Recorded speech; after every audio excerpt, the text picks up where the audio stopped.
It's quite significant that in our 50th year of funding research, 50 years since our founder Mickey Hardy first established an asthma research program, that we're now launching a national asthma research program, and it was certainly one of her greatest aspirations.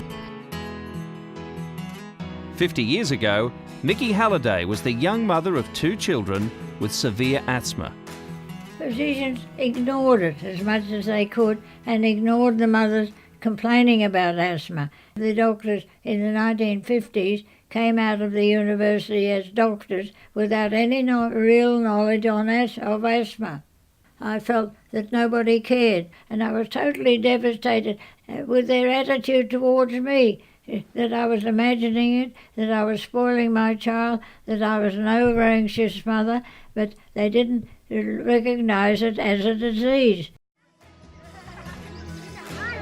So that I met Leila Smith and had a sympathetic ear to listen to my troubles with Catherine, and then she told me her troubles with Christopher, and I said, well, Leila, how do you feel about setting up a little committee to help asthma? And she thought it was a good idea.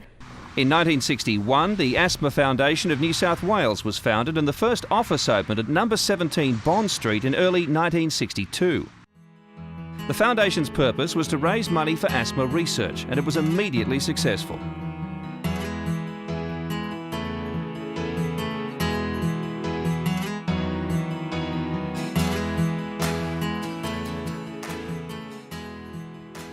The first campaign, which featured everything from dinner parties to fashion parades, even elephant rides, raised £225,000, the largest sum ever raised by an Australian charity at that time. It would equate to millions of dollars today.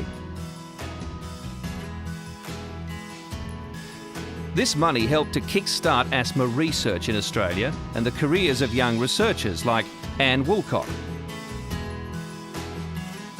Judy Black, Ewan Tovey and Sandy Anderson, whose pioneering work has earned them world renown. They have funded people very early on in their careers, and the value of that is that it then allowed them to get an NHMRC grant. So the leverage was phenomenal. You might get $30,000 one year from Asthma Foundation and $150,000 the following year from NHMRC. That's exactly what we wanted to do. So without the Asthma Foundation New South Wales funding, I wouldn't have been able to do any of this work. From seed funding of, say, $150,000, we have secured several $1 million worth of funding for asthma research. Currently, the treatments that we have for asthma that are non-steroid resistant are quite effective. But they only manage the symptoms of the disease. They're ongoing therapies and they're not cures. And there are several issues with taking long-term steroids. And so potentially these things that we're developing are actually cures for the disease. So we can potentially give these therapies and stop people having asthma. And so now we're at an exciting stage where we can start to take our therapies into people, and that's what we're hoping to do this year. And so we're putting all the procedures in place to be able to start to treat people with asthma with our new therapies. And the other thing was in funding PhD students. That was very important to get them on the road. And I think those 2 aspects have really shown that you can, from a very small base, create an entire community involved in asthma. So I was diagnosed with asthma when I was 2 years of age, so I've got a personal connection in wanting to study asthma. The Asthma Foundation new investigator grant was worth $25,000, allowed me to collect pilot data to put together grant applications, particularly the NHMRC, that is now going to fund my research to the tune of $330,000 for the next 3 years. Despite the great advancements that have occurred over the last 5 decades, which have really revolutionised the lives of people with asthma, there's still many things we don't know and many answers that we have to find. The foundations are all combining their resources and running a national program, which we believe will be a much more attractive proposition for funders. The Asthma Foundation of New South Wales, as you know, has a proud tradition of supporting and funding high quality research. We've spent more than $7 million over the years, and we've played the role in putting Australia on the global research map of asthma.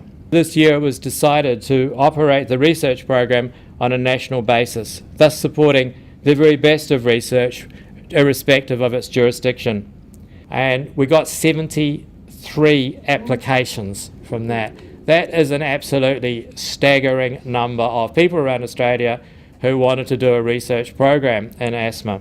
So in its inaugural year, the National Research Program is going to fund projects to the tune of around $500,000. There are some very interesting and diverse projects. One is exploring what kind of asthma Indigenous children have. Asthma still has its many mysteries, and an alarming rise in vulnerable communities has sparked some fresh research, which could help every sufferer.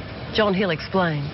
A spike in asthma rates among Indigenous Australians has raised questions about whether they have a different type of asthma. A new research program is being set up to test the theory. Well, we hope to identify better treatment options for people with asthma by better understanding what type of asthma they have. About 10% of Australians have asthma. Rates among the Aboriginal population are higher, and they don't respond as well to conventional treatments. They're 1.5 times more likely to have asthma and 2.5 times more likely to die from it. The research will be conducted through a nationwide program called Adolescent Asthma Action. Samples from children in the program will be tested to determine whether there are different types of asthma. The PEER program is credited with saving lives. Now it could lead to a treatment breakthrough. So we intend to continue to develop the researchers of tomorrow. So PhD scholarships form an important part of our funding program. The person who kick-started it all, Mickey Hardy, had the vision. She understood that we needed to build knowledge about this complex disease if we were going to be able to develop treatments and alleviate the suffering of the many people who live with asthma. And so in her honour, because she passed away at the end of 2011, the foundation has decided to create a PhD scholarship in her name, which will be awarded to a PhD scholar every 3 years. We have 2 million Australians living with this disease every day and 400 that die every year, and frankly that's 400 too many. So with your help, we can continue the great work that's been started and find better ways to diagnose, prevent and treat asthma, and ultimately to help people lead full and active lives.